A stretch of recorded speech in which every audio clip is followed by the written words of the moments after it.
prepared for us during the liturgy, giving us this, what we call the blessedness, the beatitudes. But in the gospel book that we have just proclaimed, this version, there is a corresponding woes. There is blessed, and then there is woes. Although sa translation sa Tagalog, medyo mas mahirap kung maglawakan yung sa Tagalog, blessed are you who are poor. Sa Tagalog, ito ay tinatranslate na mapalad kayo. I was wondering bakit ang translation ay mapalad. Can you see your palms?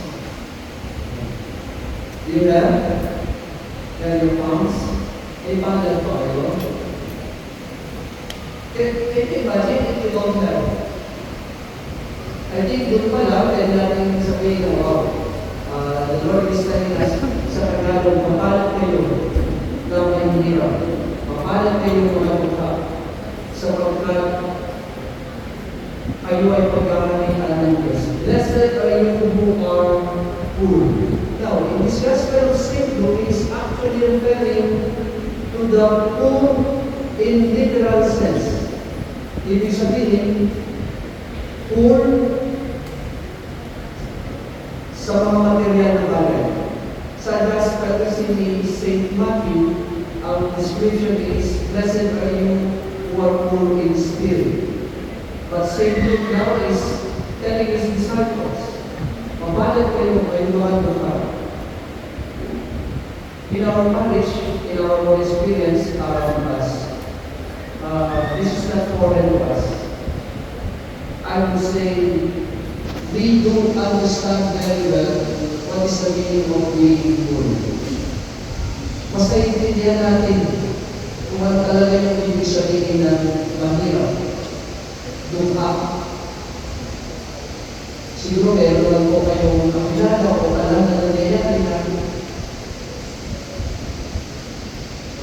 yung mga sangistan, bakit kayo tayo nagalitan?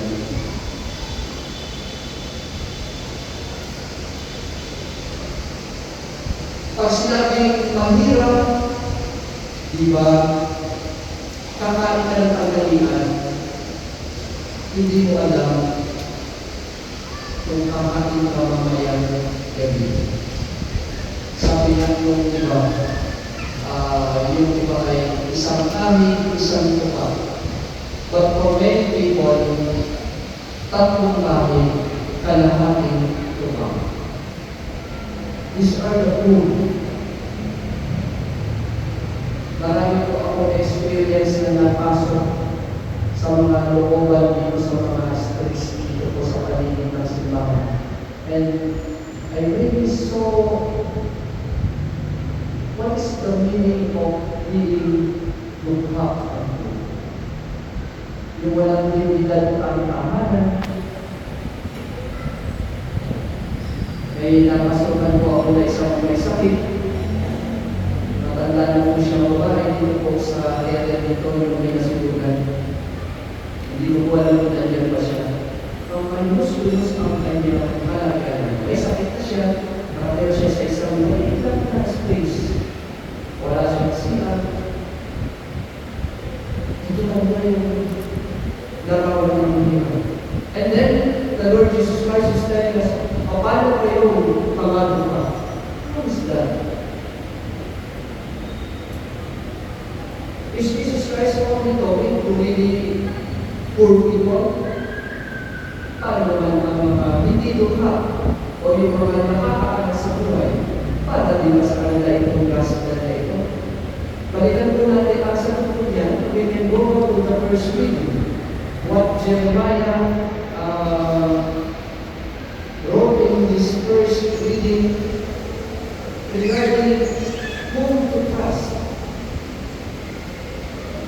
Cursed is the one who trusts in human beings, who seeks his strength in flesh, whose heart turns away from the Lord. Okay. That is is one of the ways that we can turn into in order to understand what the Lord Jesus Christ is telling us in the gospel. It's not actually according to the economic status of people who could be considered as blessed. Kaya nabigyan ito ng Panginoon ng konting emphasis because of His disciples following Him. Na marami sa kanila, hindi naman talaga mayayaman. Pero iniwan ang kanilang mga hanap buhay in order to follow Jesus. And everything.